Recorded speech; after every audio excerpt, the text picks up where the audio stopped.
After 6 seasons with Virginia men's tennis, associate head coach Scott Brown is returning to his alma mater as the new Vanderbilt men's tennis head coach. The 2022 ITA National Assistant Coach of the Year helped Virginia to back-to-back national titles, as we all know. And during that time at Virginia, 130 wins, 34 losses he helped accumulate with the head coach, and 53-10 in the ACC as a record. So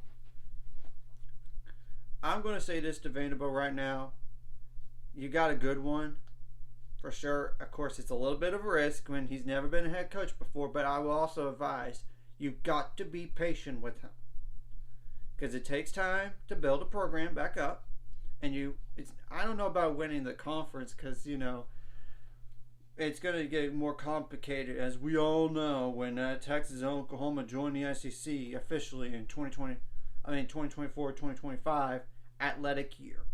And technically, spring of 2025 is the first season, but I don't know how good Texas will be that year anyway, because from what I think for next year's roster, assuming Alex Ziri comes back, they're going to lose 4 starters. Number 1, number 3, number 4, number 5. Possibly number 6 if McDonald even starts. Yeah. But Ed McDonald should be at least a doubles player, I would think. So, yeah, at least 5 guys. I don't know how good Oklahoma will be. They're more like a top 35 team more than anything right at this point. So, and we know, I think Florida is going to be better by then. Georgia, I don't know about next year, but maybe the following year they'll be better. Mississippi State was good this past year. Ole Miss, they were an NCAA tournament team. The only 2 teams that didn't make the NCAA tournament, I believe, this past year, Alabama, only because of a losing record, first of all, and Vanderbilt. Everybody else went to the NCAA tournament. So, yeah, that's going to be interesting when the SEC has both Texas and Oklahoma. But as for next year, I think Florida could be a little bit more vulnerable to take down, but I don't know about Vanderbilt beating them. I would say just try to have a winning record year 1. But I don't know what their schedule is going to look like, nor their roster. So you got to get some transfers. And this is the last year for a COVID year starting for those 2020 freshmen. They could take their COVID year next year and be like a 5th-year senior. So they're going to be done no matter what after that point.